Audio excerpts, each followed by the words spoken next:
Brief history of Mexico in late 20th to 21st century.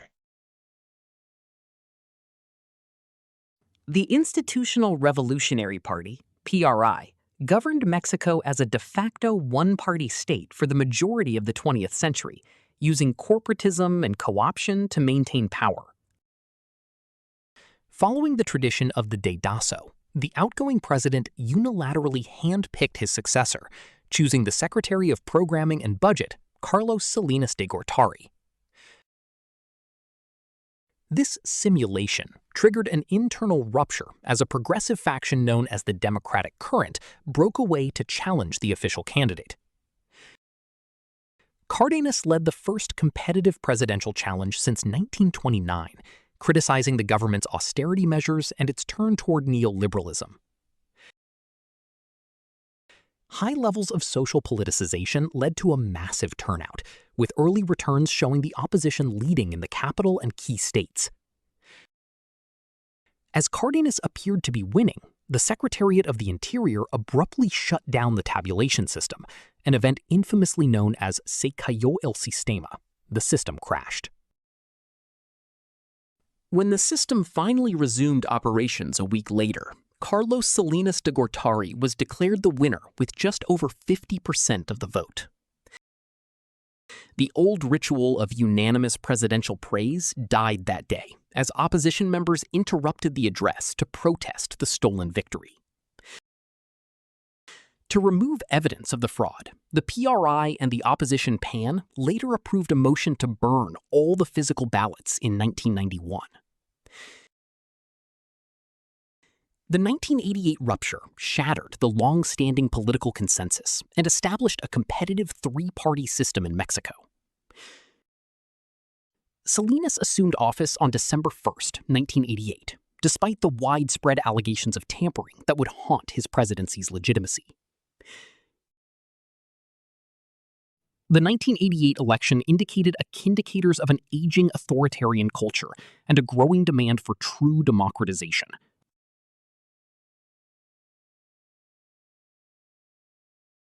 As 1994 began, the Mexican government promised a new era of first world prosperity through economic integration with the United States and Canada. On January 1, 1994, the same day NAFTA took effect, the Zapatista Army of National Liberation, EZLN, declared war on the federal government. An estimated 3,000 insurgents seized control of 4 towns in the Chiapas highlands, catching the nation and the world by complete surprise. The Zapatistas seized and destroyed land records, demanding land redistribution and the reversal of constitutional reforms that favored privatization. From the jungle, the rebels issued the cry of "Ya Basta," enough, stating they were the product of 500 years of struggle against oppression and imperialism. Fronted by the charismatic Marcos, the EZLN used technology and rhetoric to turn a local military conflict into a global informational guerrilla movement.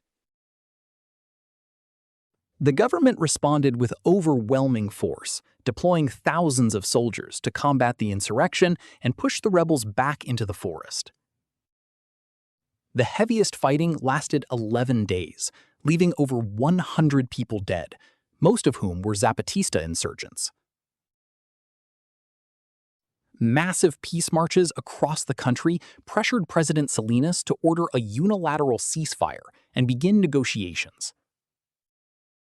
Peace talks commenced in late January 1994, marking the start of a long, often stalled process to address indigenous rights. The uprising gave indigenous groups a strengthened sense of identity and forced the state to eventually create agencies focused on their rights. Though the military phase was short, the EZLN established autonomous communities that would govern themselves for the next 30 years.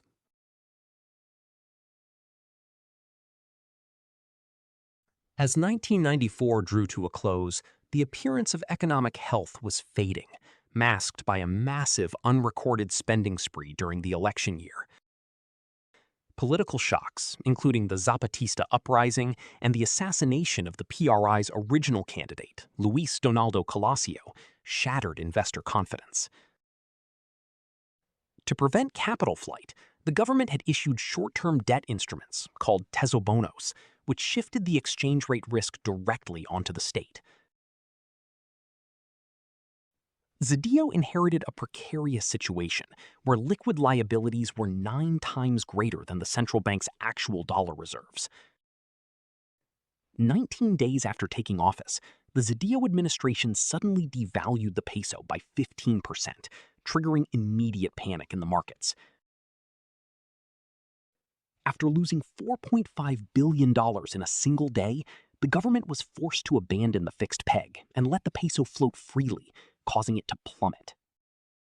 Fearful of a global economic contagion, the United States coordinated a $50 billion bailout to prevent a Mexican default.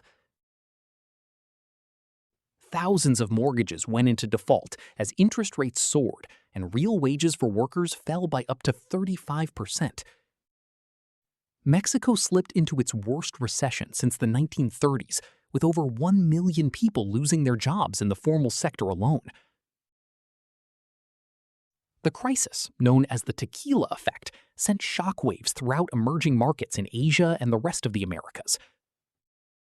A structural change followed the crisis, with the central bank receiving a new mandate to prioritize the preservation of the peso's purchasing power. Helped by the bailout and a surge in exports, the Mexican economy finally showed signs of recovery by 1996, ending the immediate wild year.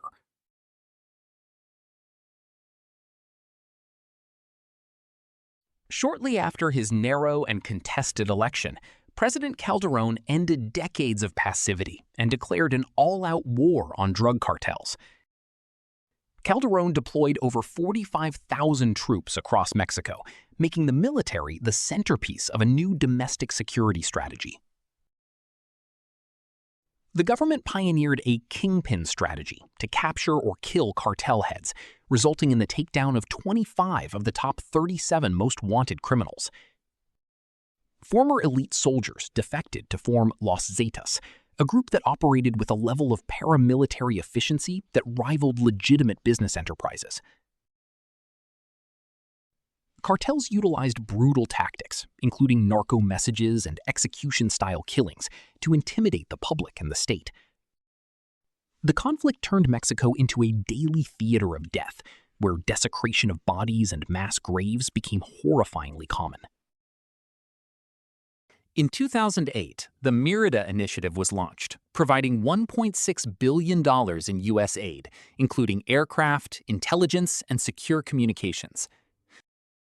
Turf wars intensified as organizations splintered into smaller, more violent factions, following the capture of their original leaders. Public security became increasingly militarized, with the army supplementing or replacing local police forces viewed as corrupt.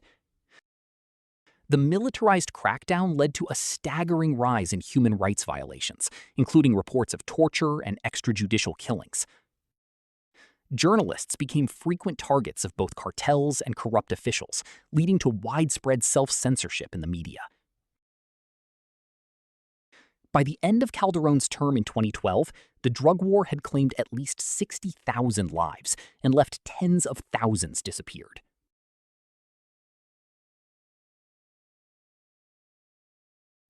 On September 26, 2014, students from Ayotzinapa, a school known for its long history of political activism, boarded buses to attend a protest in Mexico City.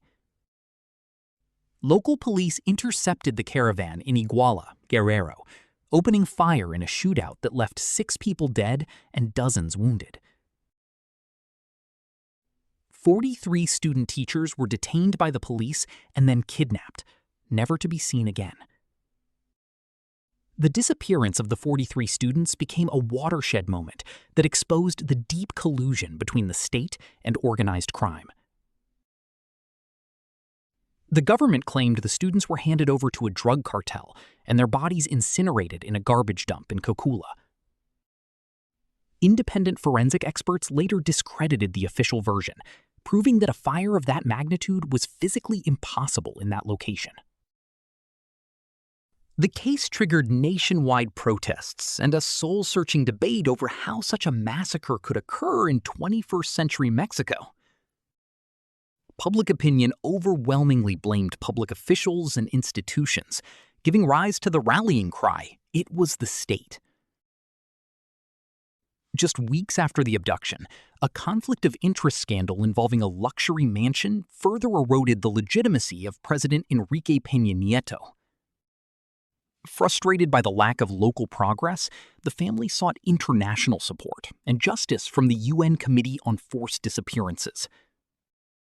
The process of humanizing the victims helped diverse sectors of Mexican society identify with the suffering of the rural students and their families. Ayotzinapa left an unhealing scar on the Peña Nieto presidency, symbolizing the state's failure to provide security and justice.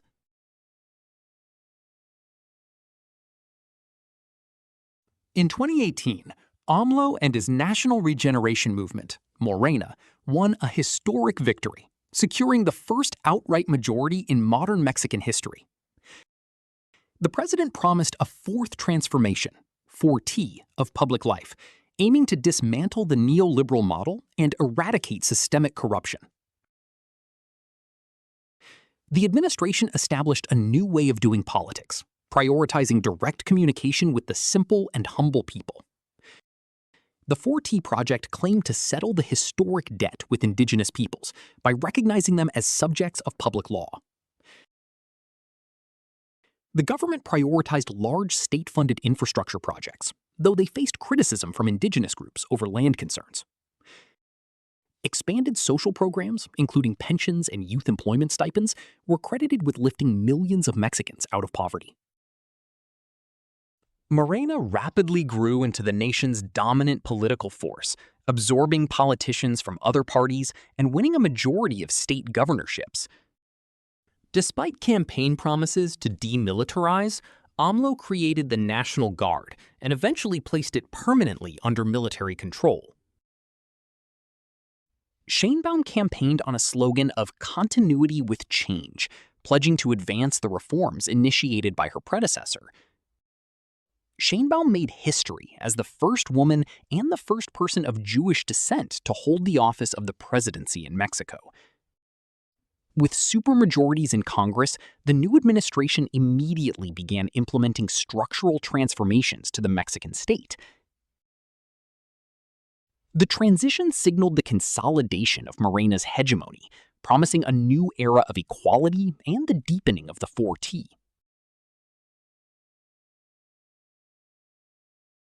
On February 22, 2026, a joint military intelligence operation, aided by U.S. intelligence, located the hideout of Mexico's most wanted man. The mission targeted Nemesio Ruben Oseguera Cervantes, known as El Mencho, the notorious leader of the Jalisco New Generation Cartel, CJNG.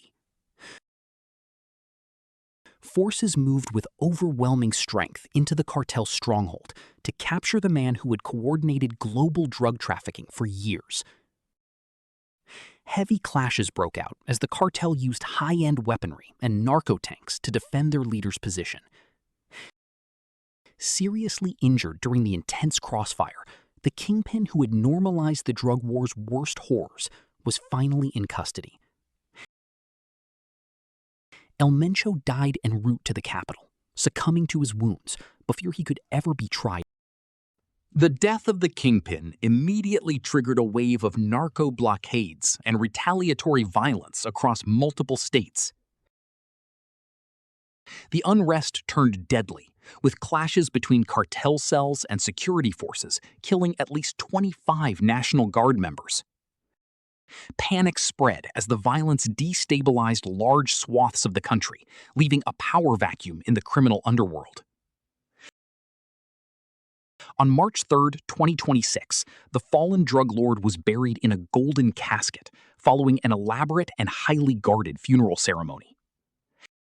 Despite the loss of their founder, the CJNG soon confirmed El Mencho's stepson, Juan Carlos Valencia Gonzalez, as the new leader. While a major enemy had been removed, the nation remained caught in a cycle of instability that showed no signs of a peaceful end.